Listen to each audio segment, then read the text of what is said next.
Welcome बच्चों। तो एक क्वेश्चन सॉल्व करते हैं और ये क्वेश्चन आईआईटी जेईई में 2024 में पूछा गया है।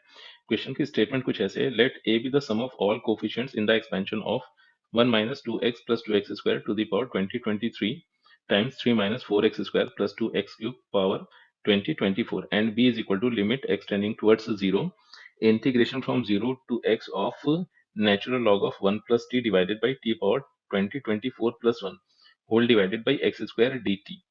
If the equation cx square plus dx plus e equal to 0 and 2bx square plus ax plus 4 equal to 0 have a common root where c, d, e belongs to real numbers, then d is to c is to e is equal to.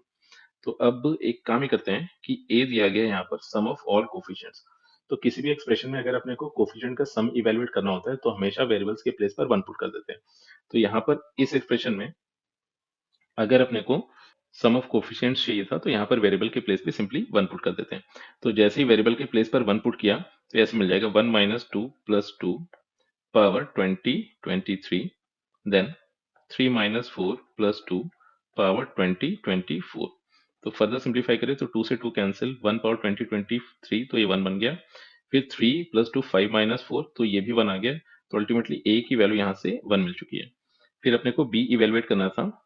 तो अब जैसे ही इस limit में मतलब इस limit को जब evaluate करेंगे तो सबसे पहले न्यूमरेटर डिनोमिनेटर में यूनिफॉर्म फंक्शंस दिखे। तो लिमिट इवेलुएट करने का तरीका हो गया सबसे पहला डायरेक्ट सब्स्टिट्यूशन। तो जब डायरेक्ट सब्स्टिट्यूशन करेंगे तो न्यूमरेटर में इंटीग्रेशन फ्रॉम 0 टू 0 बन जाएगा। तो यानी कि न्यूमरेटर बन गया है 0, डिनोमिनेटर बन गया है 0, तो ये बन गया 0 बाई 0 फॉर्म। तो अब 0 बाई 0 फॉर्म बन गया तो यहाँ पर एल हॉस्पिटल रूल यूज कर लेते हैं।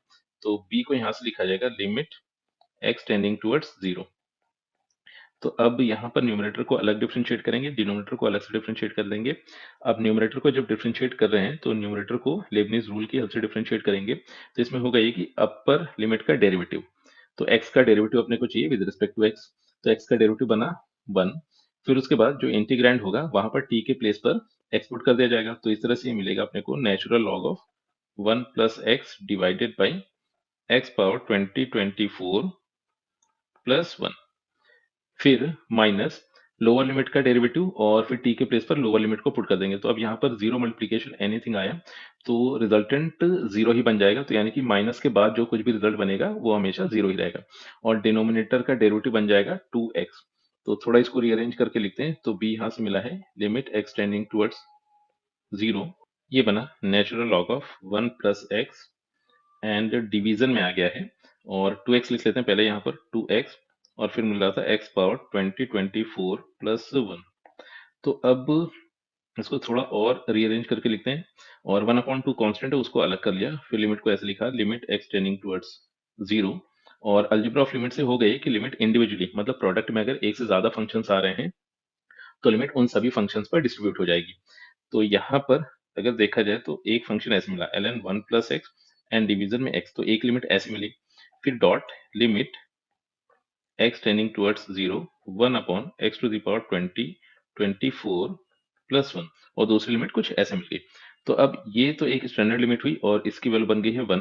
और जैसे ही यहाँ पर दूसरी लिमिट में x के प्लेस पर 0 लिखा तो इस तरह से वही कि ये टर्म 0 हो गया तो 0 प्लस 1, तो ये अपने पास 1 बना तो इफेक्टिवली ये भी 1 आ गया। एंड फिर 1 मल्टीप्लीकेशन 1 तो 1 हुआ तो b इफेक्टिवली आ चुका है 1/2। तो अब ए एंड बी की वैल्यूज आ गई है।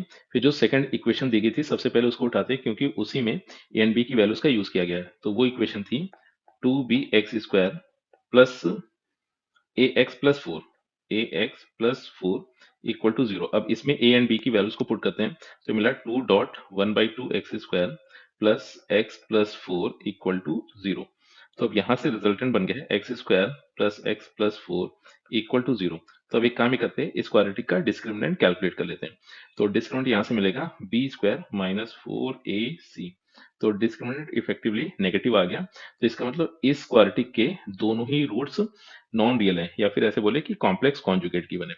तो अब यहाँ से एक चीज ये हुई कि ये जो इक्वेशन दी गई है ए एंड बी की वैल्यूज पुट करने के बाद और जो दूसरी इक्वेशन है that is cx² plus dx plus E equal to 0।